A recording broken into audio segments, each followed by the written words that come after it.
एक बार की बात है, किसी गांव में बहुत ही गरीब किसान रहता था। वह किसान एक समय अमीर व्यक्ति था।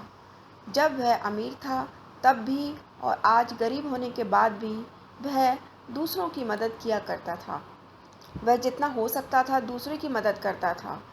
वह किसान जब भी मंदिर जाया करता तो ईश्वर से धन मांगता ताकि वह दूसरे की मदद कर सके। ऐसे ही कुछ समय बीता। एक दिन किसान ने एक सपना देखा कि अगले दिन तुम्हारे घर पर एक साधु आएंगे। जब वह तुम्हारे घर आए तो उनके घर के अंदर आते ही उनके सर के पीछे डंडे से स्पर्श करना। डंडे से स्पर्श करते ही वह पूरी तरह से सोने के बन जाएंगे। इस तरह तुम फिर से एक अमीर आदमी बनकर दूसरों की मदद कर सकते हो। अगले दिन ऐसा ही हुआ। उस किसान के घर पर एक साधु ने दस्तक दिया। यह किसान पहले से ही डंडा लेकर तैयार था।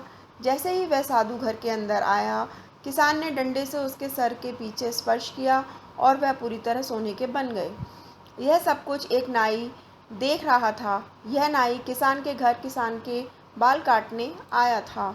नाई ने सोचा, अगर किसी साधु को डंडे से मारने से वह सोने का बदलता है तो मैं इस तरीके से बहुत ही अमीर बन सकता हूँ। मुझे भी साधुओं को डंडे से मारकर अमीर बनना चाहिए। उस किसान ने तो बस एक ही साधु को डंडा से मारा। मैं एक से ज़्यादा साधु को डंडे से मारकर उससे भी ज़्यादा पैसे वाला बन जाऊंगा। यह सोचकर नाई ने कुछ साधुओं को अपने घर भोजन और दान के लिए बुलाया। साधु भी परेशान थे कि जो नाई हमें कभी कुछ भी दान नहीं दिया, आज वह भोजन भी खिलाएगा और दान भी देगा। सभी साधु नाई के बताए समय पर नाई के घर पहुंच गए। नाई ने अपनी सारी तैयारी कर ली थी। जैसे ही साधु नाई के घर अंदर गए, नाई ने अपने घर का दरवाज़ा बंद कर दिया। उसके बाद नाई साधुओं को डंडे से मारने लगा, लेकिन कोई भी साधु सोने का न बना। साधु नाई को इस तरह से मारने का कारण समझ नहीं पा रहे थे। कुछ समय मार खाने के बाद सभी साधुओं को गुस्सा आ गया। सभी साधु मिलकर नाई को खूब मारा।